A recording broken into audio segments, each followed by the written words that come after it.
말씀의 자리에 나오신 여러분을 주의 이름으로 환영하고 축복합니다. 하나님은 여러분을 사랑하십니다. 하나님의 은혜가 말씀을 통해 여러분과 함께 하시기를 간절히 축복합니다. 지난주에 예수님이 이 서기관과 대화하시는 그 말씀에 대해서 제가 말씀을 나눴습니다. 이 서기관이라고 하는 사람은 당시 이제 모세오경 그 율법을 전문적으로 이렇게 해석하고 백성들에게 가르치는 그러한 사람이 서기관이라고 말씀을 드렸습니다. 오늘 본문 말씀에는 이 서기관들이 당시에 어떠한 잘못을 지금 저지르고 있는지 예수님께서 오늘 그 서기관들의 두 가지 잘못에 대해서 지적하고 있는 말씀입니다. 예수님은 서기관들의 두 가지 잘못을 말씀하시는데 바로 첫 번째는 그들이 하나님의 말씀을 잘못 가르치고 있다는 것입니다. 그리고 두 번째는 그들이 교만하다는 사실입니다. 이 예수님께서 이 서기관들의 잘못을 지적하신 그 첫 번째, 하나님의 말씀을 그들이 잘못 가르치고 있다. 한번 우리 살펴보도록 하겠습니다. 오늘 본문 말씀 35절 말씀 우리 다시 한번 읽어보겠습니다. 시작. 예수께서 성전에서 가르치실새 대답하여 이르시되 어찌하여 서기관들이 그리스도를 다윗의 자손이라 하느냐. 아멘. 당시에 이제 그리스도, 이스라엘 백성들이 기다리는 하나님의 어떤 선지자 메시아, 그들은 그 그리스도 메시아를 기다리고 있었습니다. 그런데 이제 구약 성경에 이제 이사야, 예레미야, 에스겔, 호세아 이런 구약의 선지자들이 이 하나님으로부터 이 말씀을 받아서 예언을 하기를 다윗의 자손을 통해서 이 그리스도가 탄생할 것이다 라고 그렇게 예언이 되어 있습니다. 그래서 이스라엘 백성들은 당연히 이 그리스도라고 하는 사람은 존재는 다윗의 후손일 것이다 라고 그렇게 생각을 했고 이 율법을 해석하고 말씀을 가르치는 서기관들 역시 백성들에게 그렇게 가르쳤습니다. 그들이 이 구약 성경에서 이 그리스도가 다윗의 자손이라고 이렇게 생각하게 된 가장 큰 중요한 말씀이 구약 성경 예레미야 23장에 등장합니다. 5절 6절 말씀입니다. 여호와의 말씀이니라 보라 때가 이르리니 내가 다윗에게 한 의로운 가지를 일으킬 것이라. 그가 왕이 되어 지혜롭게 다스리며 세상에서 정의와 공의를 행할 것이며 그의 날에 유다는 구원을 받겠고 이스라엘은 평안히 살 것이며 그의 이름은 여호와 우리의 공의라 일컬음을 받으리라. 아멘. 이렇게 이 선지자를 통해서 다윗의 한 가지, 즉 다윗의 어떠한 후손을 통해서 그리스도가 탄생할 것이다. 그렇게 이 백성들은 믿고 있었고 서기관들은 당연히 그렇게 가르치고 있었습니다. 그런데 오늘 예수님께서 말씀하시기를 이 시편 110편에 있는 그 말씀을 들어서 그것이 아니라는 사실을 이제 가르쳐 주고 계시는 겁니다. 다윗이 이 성령의 감동이 돼서 말하기를 주께서 내 주께 말씀하시기를 하면서 이렇게 말씀을 하고 있어요. 36절 말씀입니다. 오늘 본문 말씀. 다윗이 성령에 감동되어 친히 말하되 주께서 내 주께 이르시되 내가 내 원수를 내 발 아래에 둘 때까지 내 우편에 앉았으라 하셨도다 하였느니라. 아멘. 이게 시편 110편에 나와 있는 말씀이에요. 다윗이 어떤 성령의 감동이 돼서 예언을 한 거죠. 앞에서 주께서 내 주께, 주라는 단어가 두 번 등장을 합니다. 앞에 있는 주는 바로 하나님을 가르치는 것이고요. 뒤에 있는 내 주께라고 하는 그 주는 바로 그리스도, 메시아를 가르치는 겁니다. 그러니까 하나님께서 그리스도에게 말씀하시기를 하면서 이렇게 하는 거죠. 그러니까 다윗조차도 이 그리스도, 메시아를 자신의 주로 고백했다. 라고 예수님이 가르쳐 주시는 겁니다. 그러니 다윗이 그리스도를 주로 고백을 했으니 어떻게 그리스도가 다윗의 후손이 되겠느냐. 그러니까 그리스도라고 하는 분은 다윗의 후손이 아닌 다윗이 주로 섬기고 고백하는 존재라고 하는 것을 백성들에게 다시 가르쳐 주시는 거죠. 예수님이 그리스도이십니다. 예수님이 바로 하나님의 아들, 하나님께서 선지자들을 통해서 약속하셨던 바로 그 메시아, 구원자로 이 땅에 태어나셨죠. 이 인간의 몸으로 태어나셔야 했기에 다윗의 후손을 통해서 인간의 몸으로 태어나신 건 맞습니다. 그러나 이 그리스도, 메시아라고 하는 존재는 한 인간의 어떠한 후손, 어떤 자식이 아닌 그조차도 주님으로 고백하는 바로 그러한 분이 예수님이고 그리스도이라는 사실을 백성들에게 올바로 가르쳐주고 계신 겁니다. 이스라엘 백성들 사이에서 그리스도는 어떻게 보면 다윗의 후손, 다윗보다는 못한, 당시 이스라엘 백성들에게 다윗이라고 하는 존재는 엄청난 존경을 받고 위대한 인물로 그렇게 인정받는 사람이 다윗이었습니다. 바로 그 다윗의 후손으로 그리스도가 태어날 것이라고 생각을 했고, 그렇기 때문에 이 그리스도라고 하는 존재가 다윗보다는 어떻게 보면 좀 못한 존재로 백성들은 그렇게 인식이 될 수 있었던 거죠. 그러나 예수님께서는 그리스도는 한 인간과 감히 비교할 수 없는 존재라고 하는 것을 하나님의 말씀을 통해서 백성들에게 오늘 올바로 가르쳐주고 계시는 겁니다. 이와 같이 하나님의 말씀은 어떠한 그런 습관처럼 아무 생각 없이 그냥 이렇게 무의미하게 받아들이거나 그것을 말씀을 이렇게 그냥 반복해서 가르쳐서는 안 된다라고 하는 것을 오늘 말씀을 통해 예수님은 가르쳐주고 있는 겁니다. 이 서기관들은 그냥 이 전해 내려오는 전통에 의해서 이 그리스도가 단지 다윗의 후손이라고 그렇게 백성들에게 가르쳤고 그들도 알고 있었죠. 그러나 예수님은 그럼 하나님의 말씀의 뜻, 하나님이 선지자들을 통하여 왜 그리스도가 다윗의 자손으로 태어나실 것이고 그가 어떠한 분이신가를 이 하나님의 말씀을 통해 예수님은 다시금 백성들에게 올바로 가르쳐주고 계시는 겁니다. 오늘 이 말씀은 말씀을 가르치는 저와 같은 이런 목회자들이나 또한 말씀을 듣는 여러분들 모두에게 귀한 깨달음을 주시는 그런 말씀입니다. 하나님의 말씀을 우리가 가르치거나 말씀을 들을 때 어떠한 아무런 비판 없이 어떠한 아무런 그런 생각 없이 그냥 무작정 받아들이기만 해서는 안 된다라는 거죠. 하나님의 말씀을 깊이 생각하고 묵상하고 그 말씀의 뜻을 우리가 올바로 깨달아야 한다라고 하는 것을 오늘 가르쳐주고 계시는 겁니다.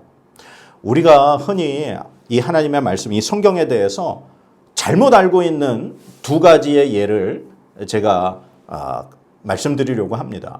그 첫 번째 예는 바로 하늘나라로 승천한 엘리야에 관한 사실입니다. 우리가 엘리야가 하늘나라로 승천할 때 어떻게 승천했는가라고 물어보면 많은 분들이 마차 타고 병거, 불병거 타고 하늘로 승천했다 그렇게 알고 있습니다. 그 이유가 옛날 찬송가에 그 나의 사랑하는 책이라는 그 찬송가의 가사에 보면 이렇게 예전 찬송가엔 이런 가사가 나왔어요. 주의 선지 엘리야 병거 타고 하늘에 올라가던 일을 기억합니다. 이렇게 가사가 되어 있어요. 그래서 엘리야는 당연히 불병거 타고 승천한 걸로 그렇게 우리가 알고 있습니다. 그러나 성경은 그렇지 않습니다. 자, 열왕기하 2장 11절 말씀 한번 읽어보겠습니다. 시작. 두 사람이 길을 가며 말하더니 불수레와 불말들이 두 사람을 갈라놓고 엘리야가 회오리 바람으로 하늘로 올라가더라. 아멘. 두 사람, 엘리야와 엘리사죠. 불수레와 불말이 이 엘리야와 엘리사 사이를 갈라놓은 겁니다. 그리고 엘리야는 회오리 바람으로 하늘에 올라갔다. 성경에 그렇게 기록이 되어 있습니다. 그래서 이제 성경이 개역개정으로 바뀌고 찬송가도 새 찬송가로 바뀌면서 지금은 이제 그 찬송가 가사에 병거가 아닌 바람으로 그렇게 가사가 바뀌어 있습니다.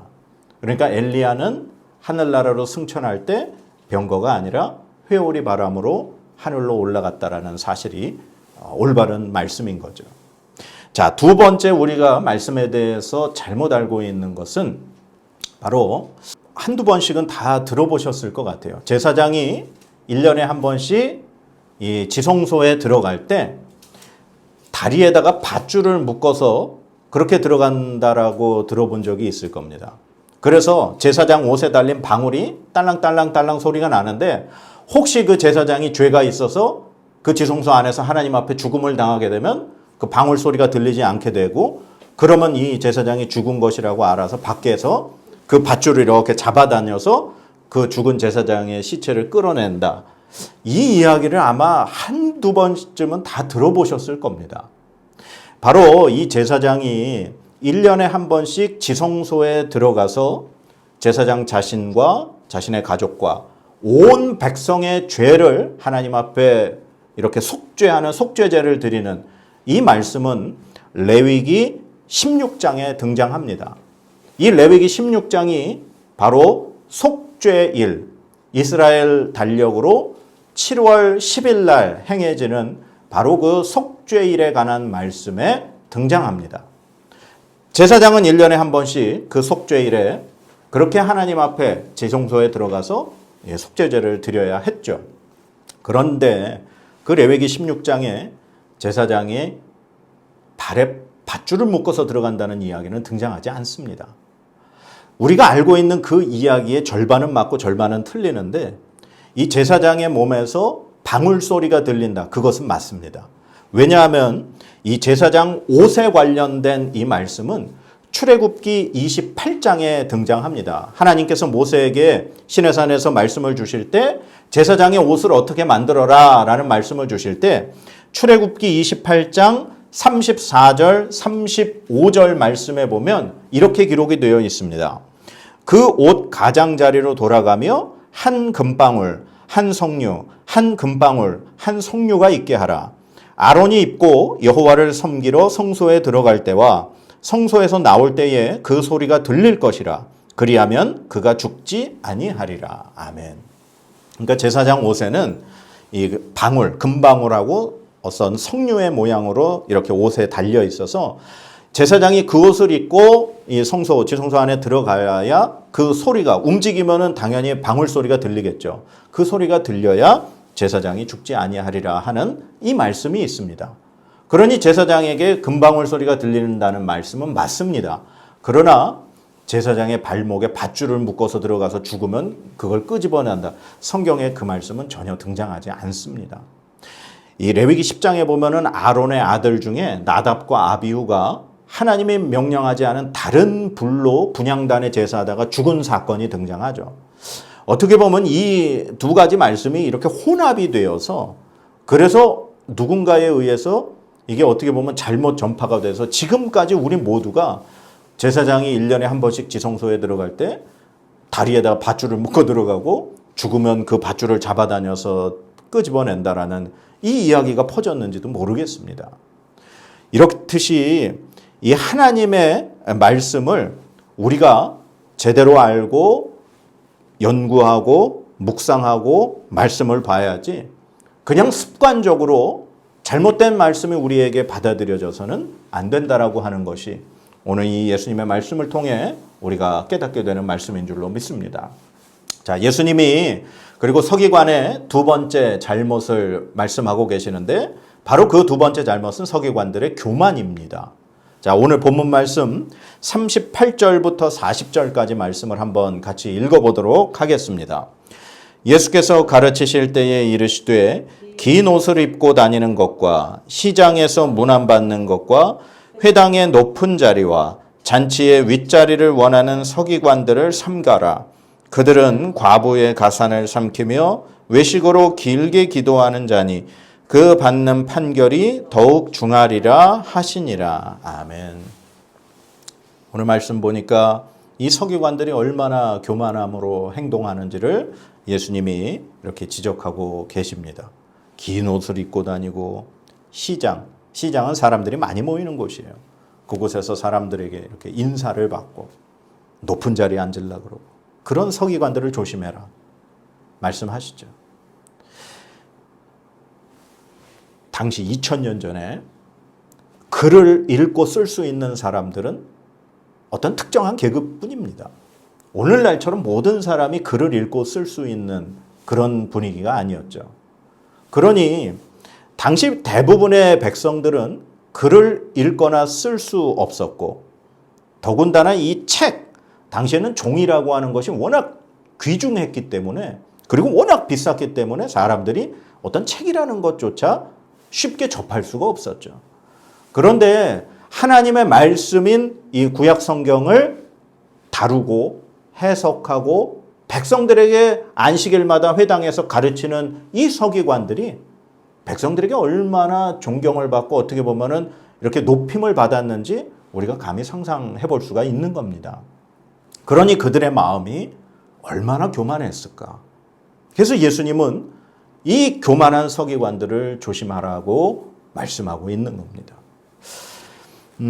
제가 96년도 25살이죠.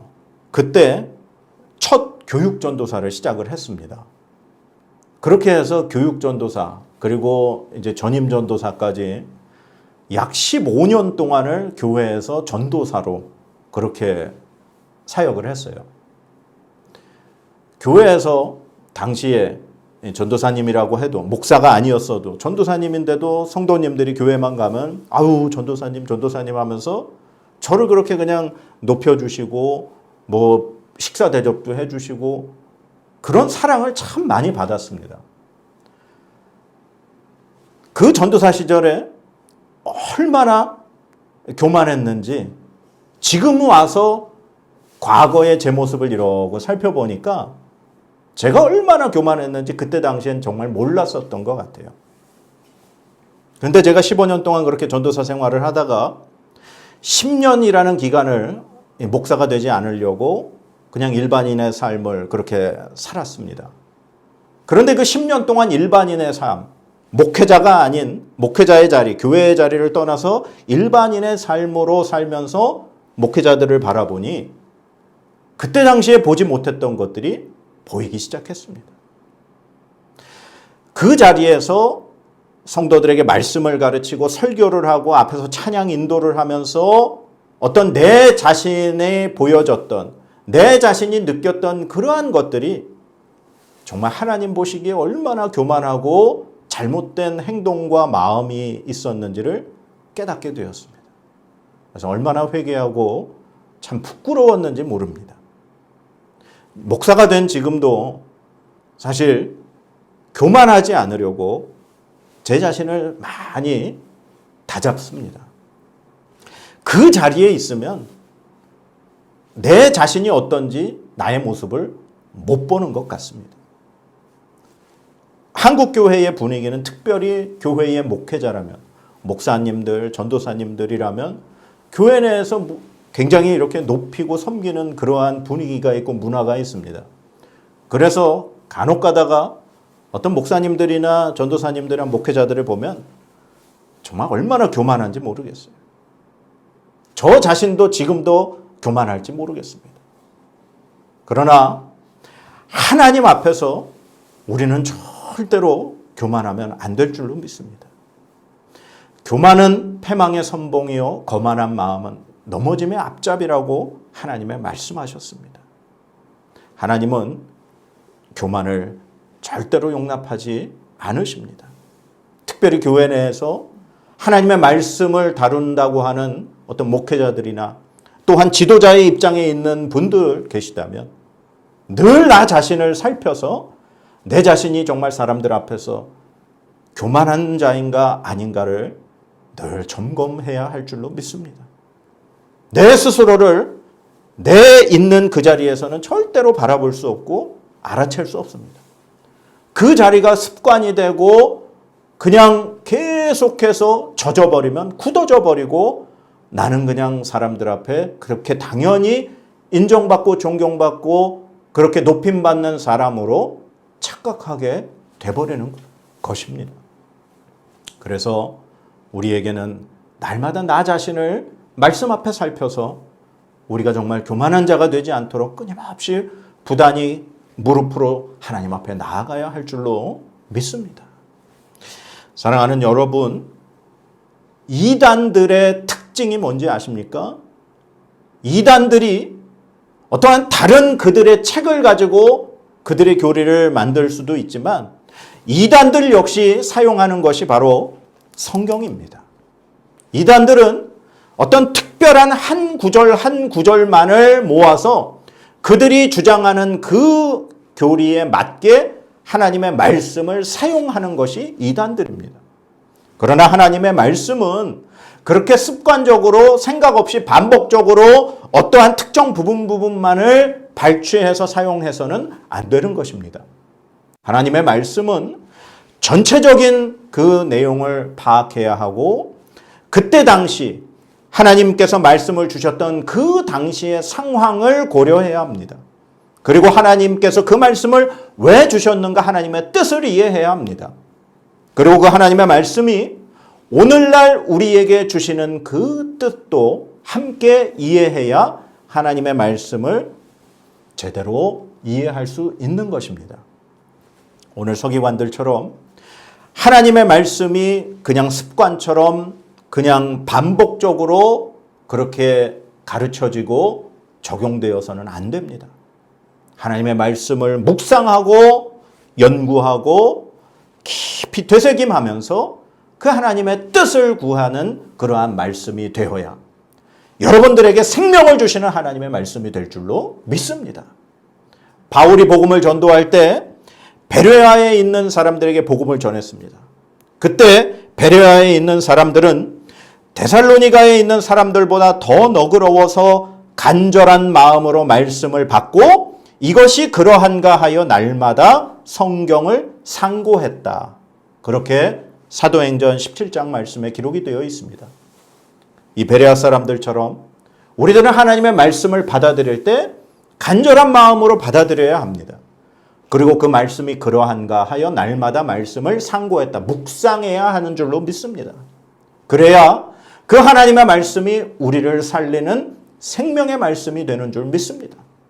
그리고 그 하나님의 말씀이 나에게 생명이 될 때 우리는 교만하지 아니하고 겸손하게 하나님과 사람들 앞에서 하나님을 사랑하고 이웃을 내 몸과 같이 사랑할 수 있는 그러한 삶을 살 줄로 믿습니다. 사랑하는 여러분, 말씀으로 새로워지시기 바랍니다. 말씀을 묵상하시기 바랍니다. 말씀을 깊이 깨달으시기 바랍니다. 그리고 그 말씀으로 인해 겸손한 여러분들 되시기를 주님의 이름으로 축원합니다. 하나님의 말씀으로 복을 선포하도록 하겠습니다. 여호와는 내게 복을 주시고 너를 지키시기를 원하며 여호와는 그의 얼굴을 내게 비추사 은혜 베푸시기를 원하며 여호와는 그 얼굴을 내게로 향하여 드사 평강 주시기를 원하노라. 아멘.